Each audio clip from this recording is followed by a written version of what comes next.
The fastest way to lose power over your enemies is to argue with them. The moment you feel the urge to explain yourself, correct them, or prove them wrong, you've already surrendered something critical: control. Arguments don't expose truth. They expose emotion. And emotion is exactly what your enemy wants access to. When you react, you give them attention. When you defend, you give them leverage. And when you raise your voice, you hand them authority over your state of mind. Your enemy isn't trying to understand you. They're trying to pull you into their arena, a place where ego replaces strategy and noise replaces intelligence. That battlefield favors the impulsive, not the powerful. Niccolò Machiavelli understood this long before modern psychology existed. He didn't believe power was earned by speaking louder or being morally right. He believed real dominance happens quietly, inside the mind, where fear, doubt, and insecurity decide outcomes before actions ever begin. Machiavelli didn't teach virtue. He studied reality. He watched rulers, generals, politicians, and rivals rise and fall, and he noticed a pattern that most people still miss today. Those who argue constantly control nothing. Those who remain calm, unreadable, and emotionally disciplined end up ruling the situation, even when they say very little. This video is not about being polite. It's not about motivation. And it's definitely not about positive thinking. This is about psychological control. Today, you'll learn 9 Machiavellian psychology strategies that allow you to defeat enemies without confrontation, without explaining yourself, without reacting, and without ever giving them the satisfaction they're hunting for. These principles will teach you how to stay emotionally unreachable in hostile situations, how to weaken confidence without direct conflict, and how to win power games without anyone realizing you were playing. These aren't theories. They're patterns refined by consequence, used by kings, strategists, and power players throughout history. And here's the truth most people never hear. Your enemies don't defeat you. Your reactions do. Every time you rush to defend your name, correct someone publicly, or win an argument, you expose yourself. That urge doesn't come from strength, it comes from vulnerability. Power is quiet. Control is silent. And the most dangerous person in the room is the one who doesn't need to prove anything. By the end of this video, you'll understand why silence unsettles weak minds, why patience is more threatening than anger, and why the person who controls emotion ultimately controls outcomes. Before we begin, drop this affirmation in the comments. Silence is my power. Say it once. Mean it. And now, let's begin.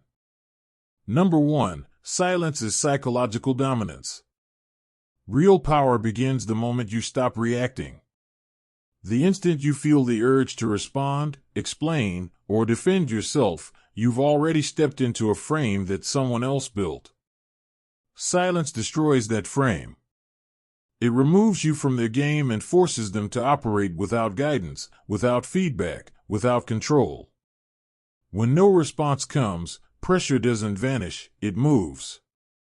It shifts onto the person who was seeking a reaction. And most people are not equipped to handle that weight. Silence creates uncertainty, and uncertainty is mentally exhausting.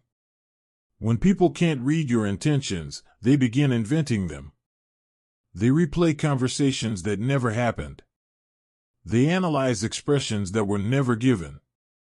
Their mind searches for meaning and finds nothing, so it fills the gap with doubt. That internal friction weakens confidence while you remain untouched. Silence also protects your flexibility. Words lock you into narratives. Once spoken, they can be quoted, challenged, twisted, or used to trap you later. Silence keeps options open. You can adjust, pivot, or strike when conditions are favorable, without contradiction. What looks like hesitation to the inexperienced is actually controlled delay. Controlled delay allows mistakes to surface without your involvement. It lets emotions cool while information accumulates. You don't rush clarity, you let it arrive. Silence also reshapes how others perceive you. People who speak constantly appear hungry for validation. People who stay quiet appear self-contained. And self-containment signals authority. It suggests you don't need approval, you don't seek permission, and you're focused on outcomes, not appearances. Others sense this instinctively. They begin treating you as a fixed point, someone whose presence carries weight even without commentary. There's another advantage most people overlook. When you don't respond, others reveal more than they intend. They fill the silence by talking, justifying, accusing, explaining, oversharing. Every extra word becomes a window into their priorities, insecurities, and motives. Information flows in one direction, toward you. You learn without being learned. You observe without being exposed. That asymmetry is power. Silence also denies emotional access. Many conflicts aren't about resolution, they're about provocation. Reaction is the reward. Remove it, and the attempt collapses. Frustration builds. Effort escalates. Desperation leaks out. And desperation creates mistakes. Mistakes create leverage. All of this happens while you remain calm, unreadable, and unreachable. There's also a social effect. Speaking places people on equal footing. Silence restores hierarchy. Distance reappears. Distance limits manipulation.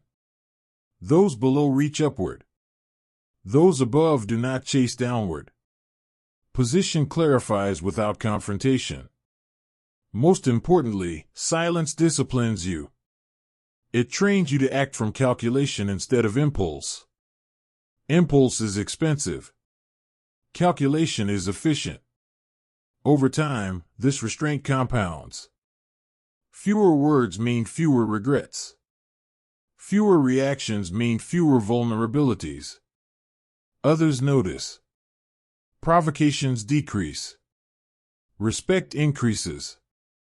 Control consolidates quietly. This isn't avoidance. It's selection.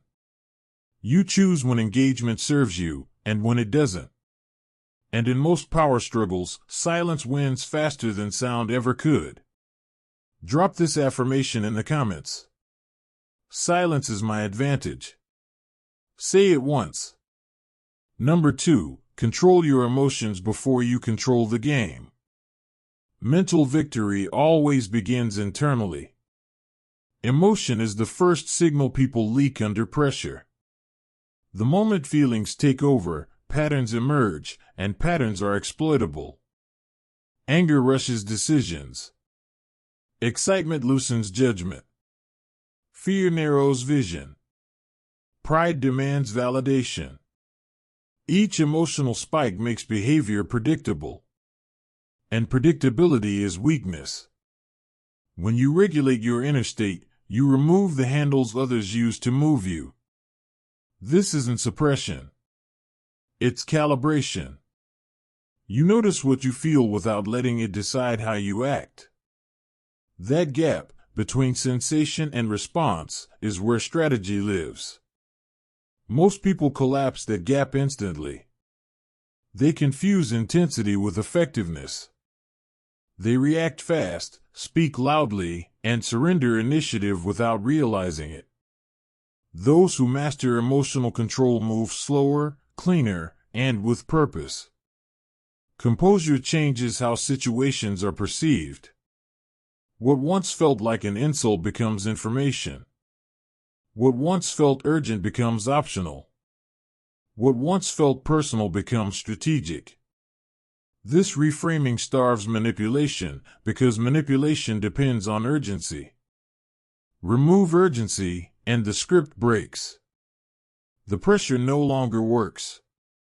Emotional control also destabilizes opponents. When the reaction they expect never arrives, they experience mismatch. Mismatch creates doubt.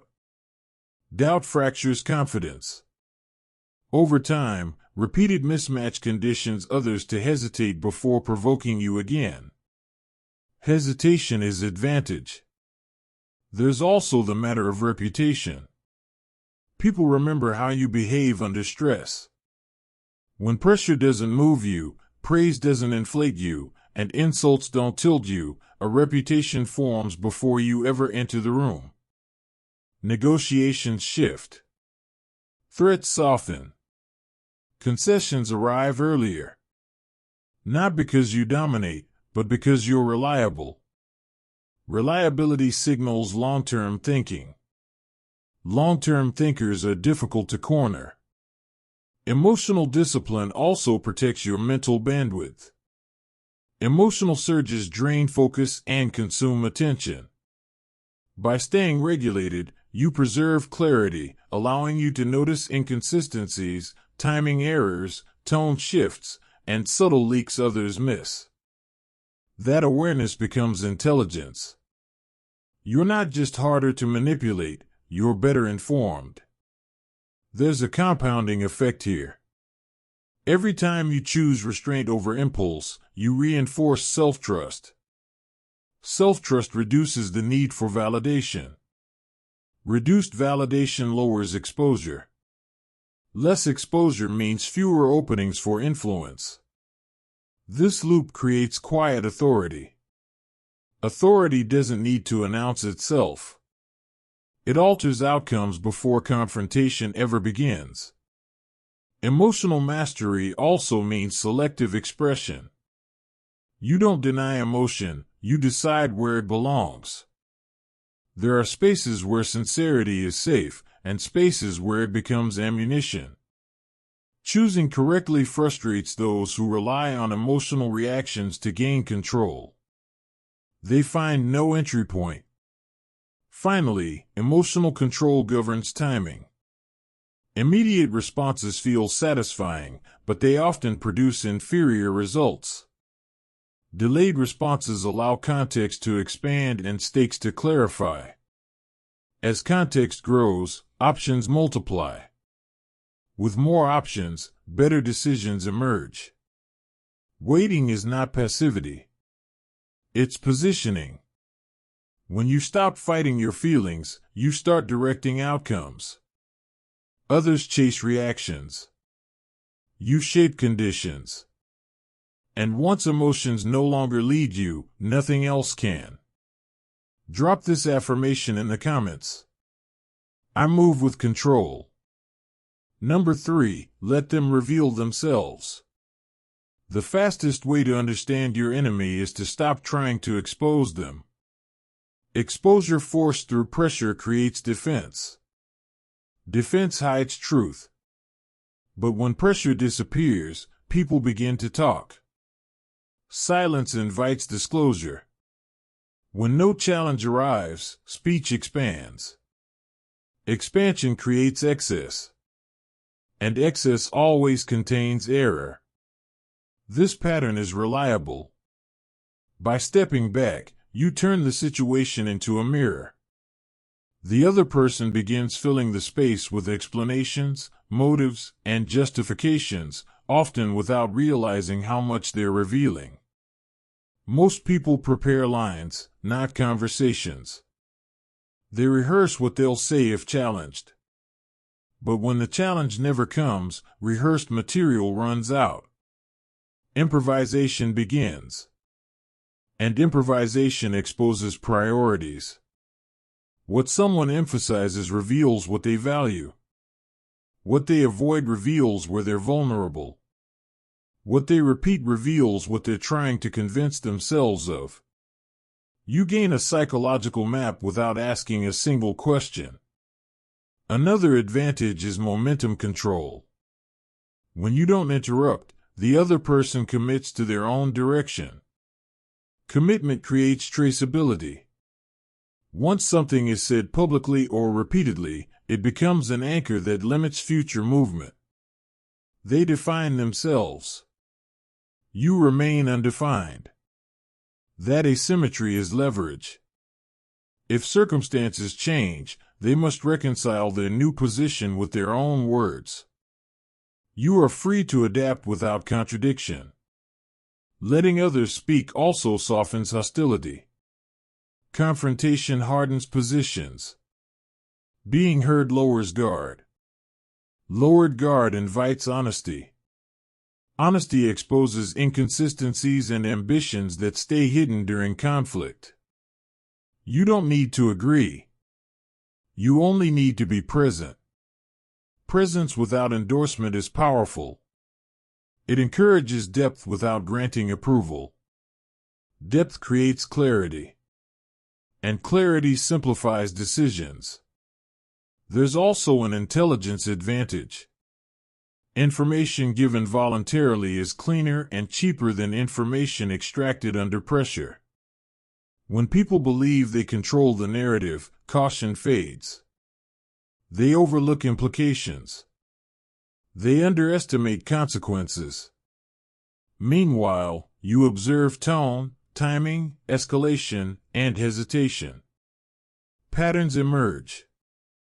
Patterns predict behavior more accurately than promises ever will. Staying quiet during disclosure also protects you. Questions can reveal curiosity and intent. Silence reveals nothing. You learn without advertising interest. Curiosity can be exploited. Invisibility cannot. Self-revelation creates another effect most people miss: internal accountability. Once someone defines who they are, deviation feels risky. They begin policing themselves. You didn't impose limits. They accepted them. Voluntary constraints are stronger than enforced ones. Over time, dynamics shift. Manipulators grow cautious around you. Validation seekers overshare, mistaking attention for agreement. Both outcomes benefit you.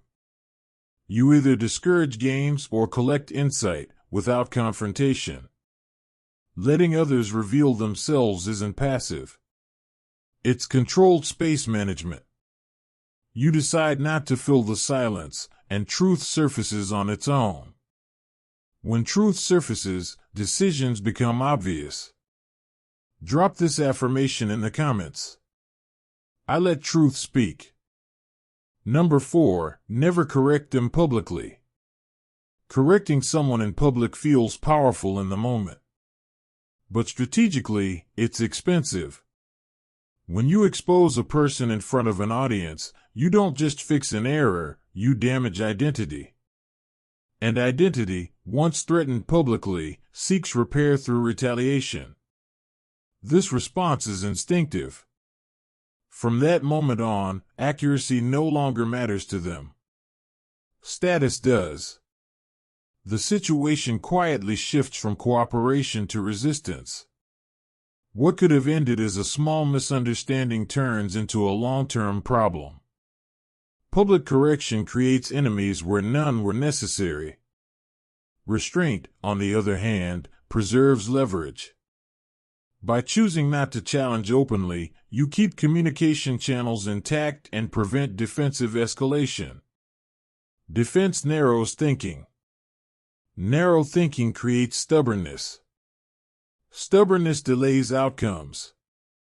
None of that serves you. Discretion keeps movement fluid. It allows adjustments to happen privately, without spectacle. Spectacle forces sides. Sides harden positions. Quiet alignment produces results without resistance. There's also perception to consider. Audiences rarely reward the corrector. They remember discomfort, not correctness. Even when the mistake is obvious, public exposure paints you as aggressive. Aggression erodes trust. And trust is currency. Spending it to win a moment is a bad trade. By withholding public correction, you appear composed and controlled. Composure elevates status. Control builds goodwill. Goodwill increases influence. Private correction, when necessary, preserves dignity. Dignity preserves cooperation. People are far more willing to adjust when their image remains intact. This doesn't mean tolerating mistakes forever. It means choosing a channel that secures compliance instead of provoking rebellion. Results matter more than recognition. Avoiding public correction also protects information. When you expose someone openly, you reveal your standards, thresholds, and boundaries. You show where lines are drawn.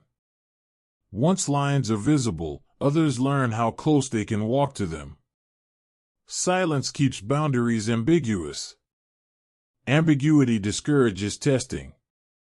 Public correction also accelerates rivalry. It reframes interaction as competition. Competition attracts spectators.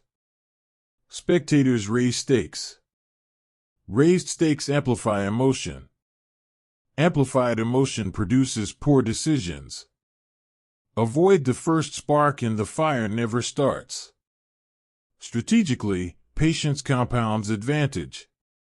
Those spared embarrassment often underestimate the restraint shown to them. Underestimation leads to complacency. Complacency creates openings. Meanwhile, you retain the option to address issues later, with timing and context on your side. Timing determines impact. Precision beats speed. There's discipline involved here too. Public correction often feeds ego more than purpose. It signals superiority instead of securing outcomes. When you resist the urge to display correctness, you prioritize results over applause. That shift changes how people see you. You become someone who values progress, not point scoring. That reputation attracts allies and disarms opposition. In the long run, discretion builds trust. People bring issues to you privately. They seek your input before problems harden into conflict. That access is power. Strategic restraint isn't weakness. It's accuracy. Drop this affirmation in the comments. I choose precision over ego.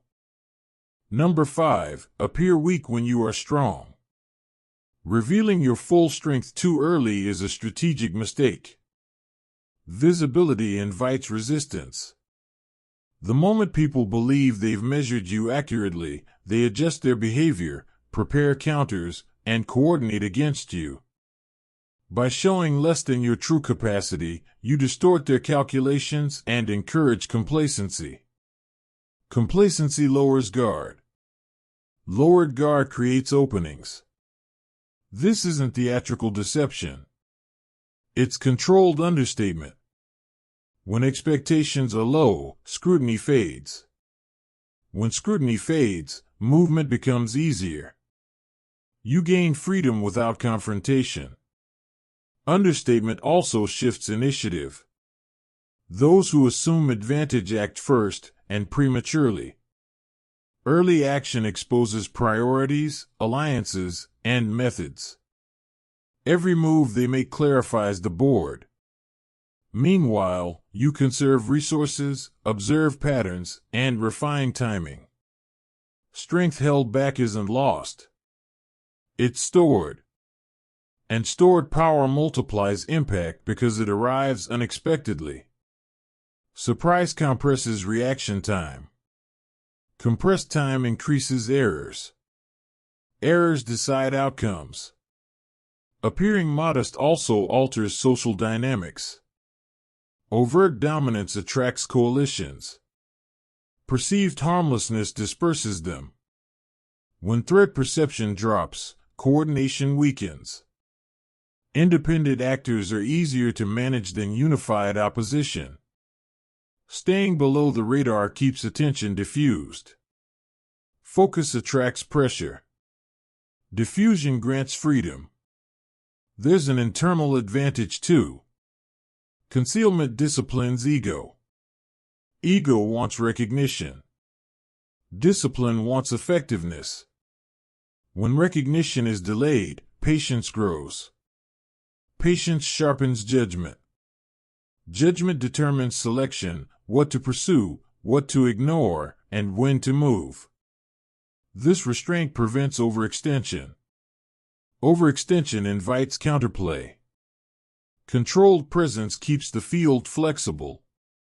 Understatement also protects narrative control. When success arrives without prior boasting, it feels inevitable rather than forced. Force invites resistance. Inevitability discourages challenge. People resist what feels imposed. They accept what feels natural. By letting outcomes speak after the fact, you avoid debates over legitimacy. Legitimacy question drains energy. Legitimacy assumed consolidates authority. There's also misdirection at work. When others underestimate you, they prepare for the wrong scenario. Preparation shapes posture. Wrong posture limits adaptability. While they brace for a weaker version, you move from a different angle entirely. The gap between expectation and reality amplifies impact, without escalation. Appearing weaker also encourages disclosure. Those who believe they dominate explain, instruct, and advise. Instruction feels superior. Instruction reveals process. Process reveals leverage. They think they're teaching. You're learning. This tactic is selective, not permanent. You choose when to downplay and when to act. When action comes, it's clean and decisive. Decisive action ends contests quickly. Prolonged contests create chaos. Chaos equalizes. Precision separates. There's also risk management. By not advertising capability, you reduce tests. Fewer tests preserve attention. Preserved attention matters when stakes rise. Ultimately, strength that announces itself becomes predictable. Predictability is manageable.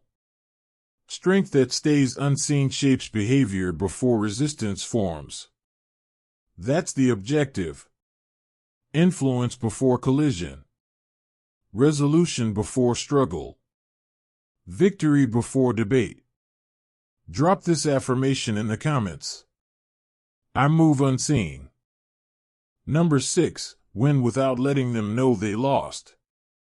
The most effective victories don't announce themselves. When defeat is obvious, it becomes personal. And personal losses create memory, resentment, and obsession. Obsession keeps conflict alive. Invisible victories end it. If someone doesn't realize they've lost, they don't seek revenge. They simply adjust and move on. That adjustment is the goal. Winning quietly means changing conditions rather than claiming credit. When access narrows, incentives shift, or opportunities disappear, behavior adapts naturally. People explain the change as timing, circumstance, or coincidence, not your influence. That preserves dignity. And dignity preserved prevents retaliation. This approach values outcome over acknowledgement. Acknowledgement feeds ego. Outcome secures position. There's also a memory effect at play. People remember humiliation for years. They forget inconvenience quickly. Design losses that feel like inconvenience. Those fade. Humiliation lingers and returns.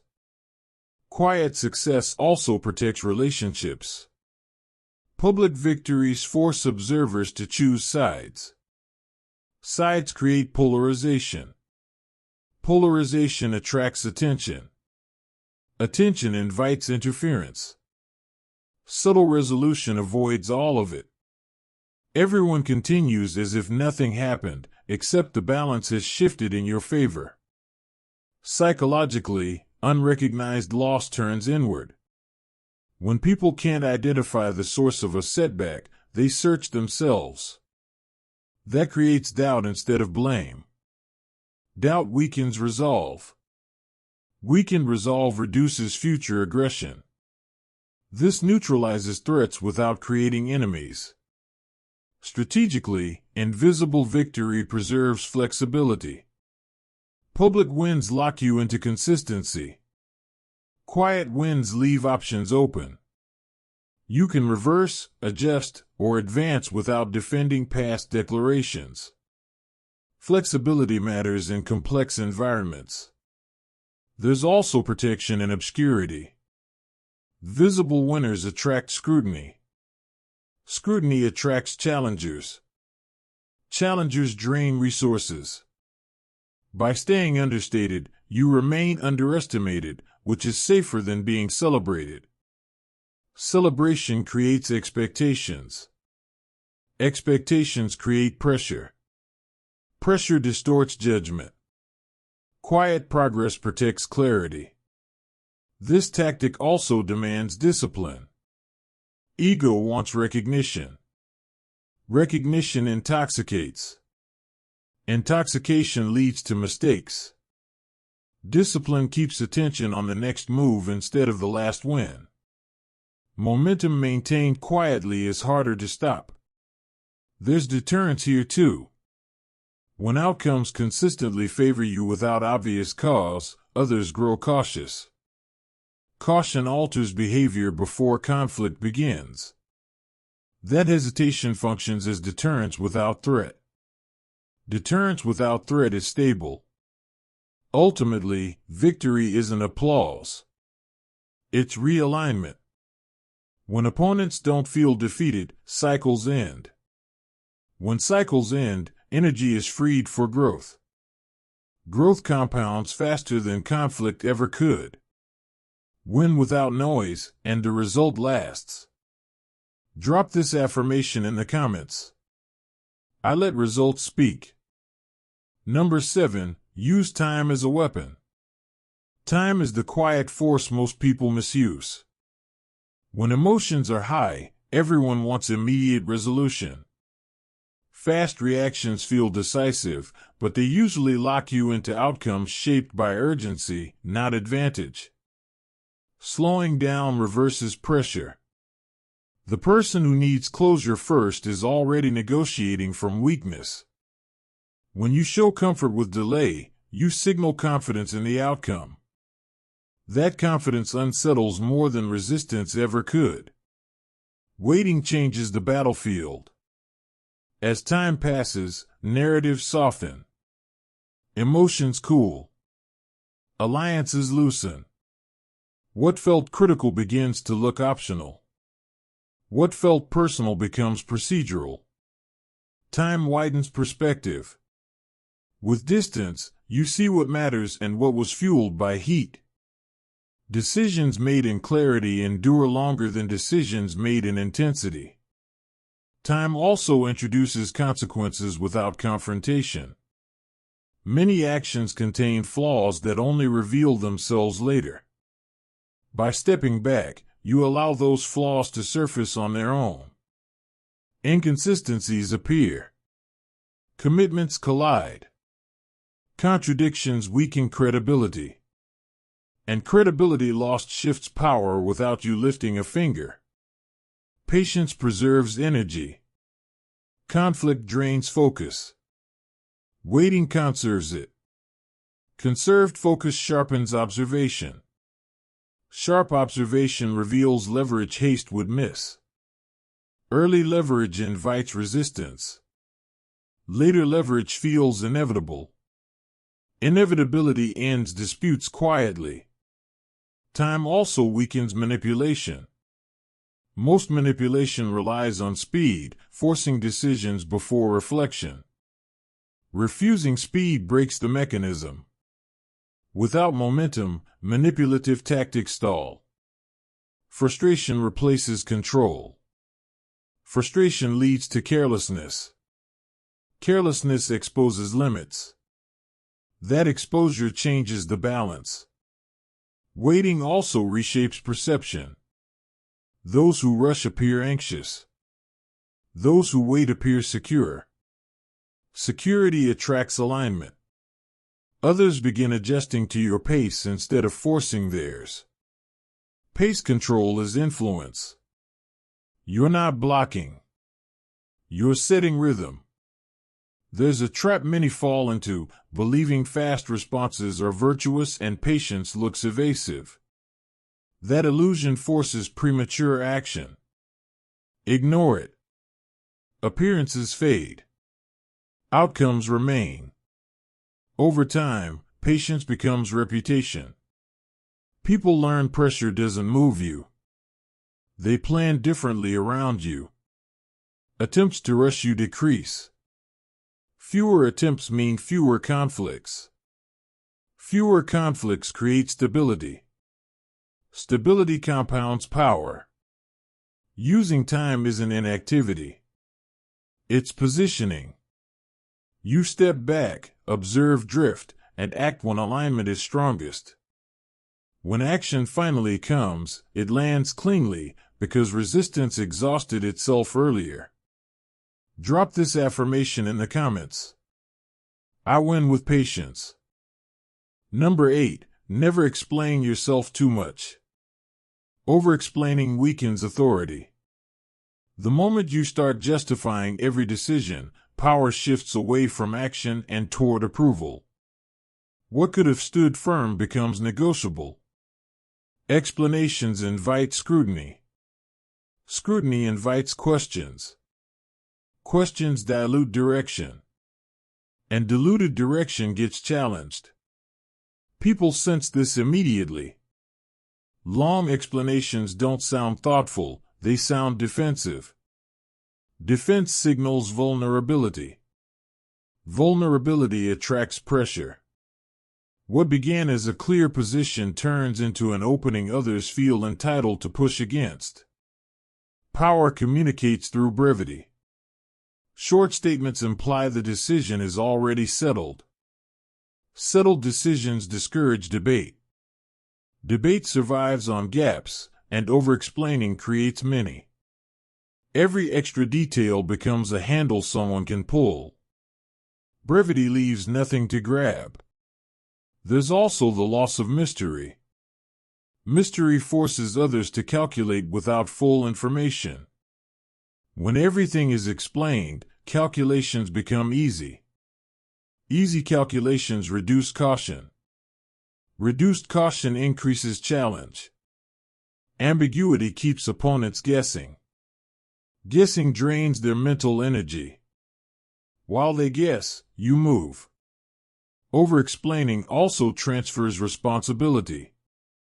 Instead of your decision standing on its own, you take on the burden of making others comfortable with it. Comfort-seeking erodes authority. Authority doesn't need consensus, it needs acceptance. When you chase understanding, you appear dependent on approval. Approval-seeking softens edges, delays action, and benefits those who want to stall outcomes. There's a deeper psychological layer. People respect decisions more than reasons. Reasons can be debated. Decisions must be dealt with. When you anchor on reasons, you invite counter-reasons. When you anchor on outcomes, you force adaptation. Adaptation ends arguments. Arguments prolong them. Over-explaining also increases inconsistency risk. The more you say, the more likely you contradict yourself later. Contradictions damage credibility. Credibility once questioned requires repair. Repair costs time and attention. Silence limits exposure. It also protects narrative control. Long explanations get reframed, quoted selectively, and bent toward someone else's agenda. Short statements resist manipulation. What can't be twisted can't be weaponized. There's an energy cost too. Justifying drains resolve. It keeps you mentally tied to decisions already made. Releasing the need to justify frees attention for execution. And execution silences criticism better than words ever will. Not explaining doesn't mean being unclear. It means being decisive. Decisiveness signals preparation. Preparation signals competence. Competence discourages interference. When you speak less, others speak more. Their questions reveal priorities. Their objections reveal fears. Their persistence reveals stakes. You learn without revealing intent. Explanations should be tools, not reflexes. Use them when they serve you. Avoid them when they expose you. Drop this affirmation in the comments. I stand without explanation. Number 9. Make them dependent on your stability. Stability is a form of power most people never recognize. In uncertain environments, people gravitate toward what remains steady. When emotions fluctuate and pressure rises, a calm presence becomes a reference point. Without realizing it, others begin orienting their behavior around you. That quiet shift is influence. When your reactions are consistent, your tone measured, and your decisions controlled, people feel less friction around you. Interactions become smoother. Outcomes feel clearer. Over time, they seek that stability again. Repetition creates reliance. Reliance changes dynamics. Those who depend on stability hesitate to disrupt it. Disruption risks losing access. That hesitation gives you leverage without demands. You don't claim authority. It's offered. Stability also reshapes expectations. When people know you won't overreact, they approach differently. Conversations become precise. Conflicts soften before reaching you. This pre-adjustment is power already working. Trust grows here as well. Trust isn't built on predictable outcomes, it's built on predictable behavior. When people know how you respond under pressure calmly, consistently, without escalation, they feel safe engaging. Safety increases openness. Openness increases information. Information strengthens position. This flow is voluntary, and therefore reliable. Stability also neutralizes manipulation. Manipulation feeds on chaos, urgency, and emotional spikes. A stable presence absorbs shock. When attempts to destabilize fail repeatedly, manipulators redirect elsewhere. Threat reduces without confrontation. There's a structural effect too. Systems organize around stable points. In volatility, everything looks for an anchor. When you become that anchor, decisions route through you. Timing adjusts to you. Norms align with your rhythm. Influence expands without visibility. Invisible influence lasts because it avoids challenge. Dependence must remain unnamed. Declared dependence creates resistance. Quiet reliance feels natural. It grows through consistency, not claims. By never advertising your stabilizing role, you avoid resentment and preserve influence. Stability also grants authority during change. When shifts become necessary, people accept direction more easily from someone who's been reliable. Past steadiness legitimizes present leadership.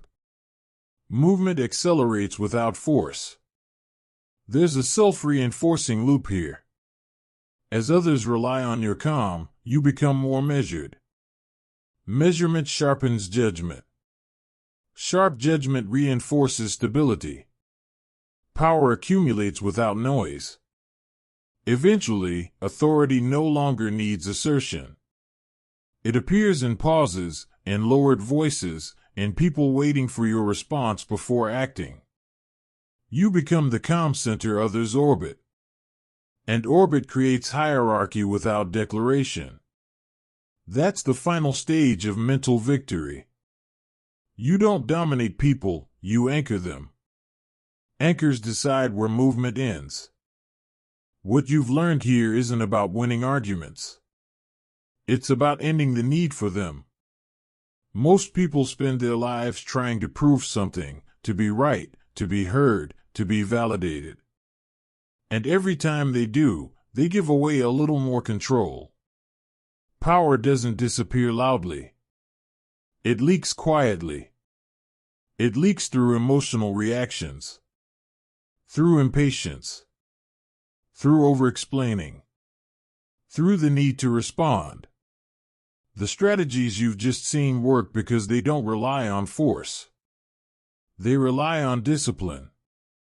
When you stop arguing, stop reacting, stop justifying yourself, and stop rushing, something shifts. Pressure moves away from you. Others reveal themselves. Situations resolve without confrontation. This is mental victory. Not the kind that feels dramatic or loud, but the kind that lasts. The kind where conflicts dissolve before they fully form. Where opponents lose momentum without knowing why. Where you move forward while others remain trapped replaying moments that no longer matter. Remember this. Noise is emotional. Silence is strategic. You don't need to convince people when your actions are clear.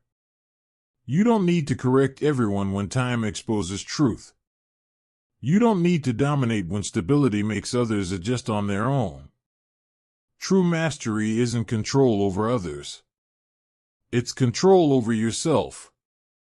And once you have that, the game changes, because the person who cannot be provoked cannot be defeated. If this video shifted how you think about power, psychology, or conflict even slightly, support the channel. Like the video so others who need this mindset can find it. Share it with someone who argues when silence would serve them better.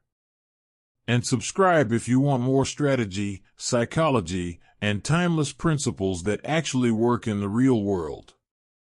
We don't chase attention here. We build leverage. Stay calm. Stay unreadable. And let results speak for you.